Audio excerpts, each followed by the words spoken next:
Welcome back to Missouri Miles. MoDOT workers continue to try and raise money for a new fallen workers memorial to be placed near the Capitol grounds in Jefferson City. To help raise some money, one MoDOT employee pedaled his way across half of the country. Brandon McElwain has more. After a grueling 2,600-mile-long journey, Missouri Department of Transportation maintenance crew leader Chris Sandgren arrived in Jefferson City. Not for himself, but to bring awareness to the 130 MoDOT employees who've been killed in the line of duty. And to help raise money for a memorial to make that permanent. I think that's something that we can all be very proud of, that one of our own went out and did that.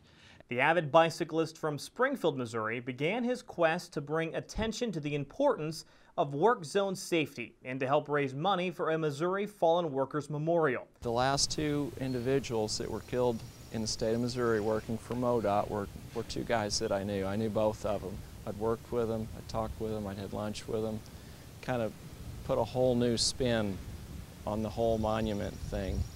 And then later, I heard where there was a fellow that walked about 85 miles on the Katy Trail for pledge money to try to raise money for the monument, and that's what kind of sparked me on the bike ride idea.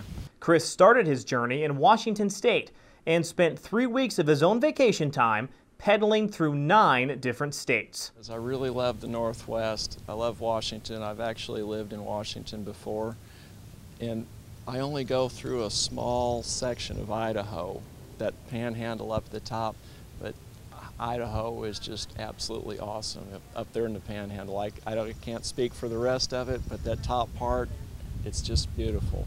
Since 1932, 130 MoDOT employees have died in the line of duty. The memorial will be paid for entirely by donations. About half of the needed $94,000 has already been raised. To make a donation, please send a check to the address that you now see on your screen.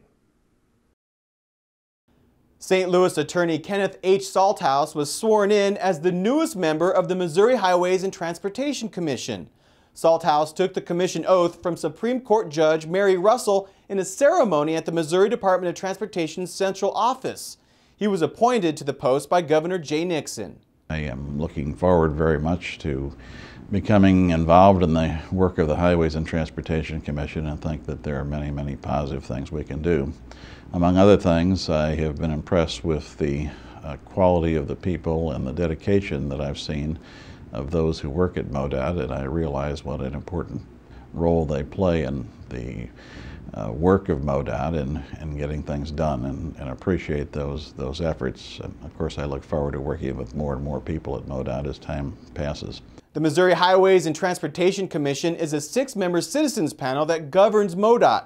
It can have no more than 3 members from any one political party. Salthouse is a Republican.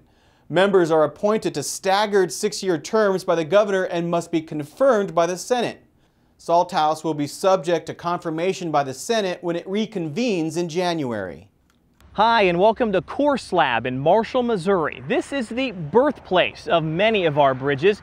This plant makes concrete girders, which is widely considered the backbone of our bridge system. Now today I'm going to take you inside the plant to show you exactly how a bridge is born.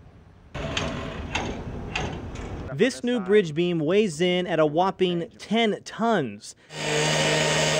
It's about as long as a stretch limo. It's 4 feet wide and 2 feet thick. These workers here at Course Lab created this steel structure, complete with tons of rebar that will soon be filled with concrete. Due to the hot Missouri summers, these men have to be at work and ready to go early in the morning, because in order for the concrete to form correctly, they must finish the job while the temperature is still below 90 degrees. That's one of the reasons they place burlap on top of the wet concrete. During this process, the girder is covered with burlap, which acts as a barrier to foreign elements and soaks up all the water evenly. Engineer Jim Myers says there is nothing like watching a new bridge being built from the ground up. It's very satisfying to know that, to see the beams and then, see them go to the field and to see pictures. It's a big part, that's part of our job. We take pride in seeing the completed structure when it's all done. Now these bridge girders will move on to the State Fair in Sedalia, where you will have a chance to sign the concrete before it's placed and to its final home. Just a few weeks later, here we are at the State Fairgrounds in Sedalia, Missouri, where that same bridge girder is about to be unloaded so the public can see it up close. This new 30-foot beam will later become a part of a new bridge on Route U over Spring Fork Creek in Pettis County, Missouri. MoDOT crews hoisted the girder with this massive crane before it came to rest in the Highway Gardens area. This steel beam from a demolished bridge is also on display to show the drastic difference between the old and the new. Well, that's all the time we have for this month's edition of Missouri Miles. We hope you enjoyed a behind-the-scenes look at 2 of MoDOT's completed projects this summer. And your inside look at how Amtrak is helping families by recycling aluminum cans.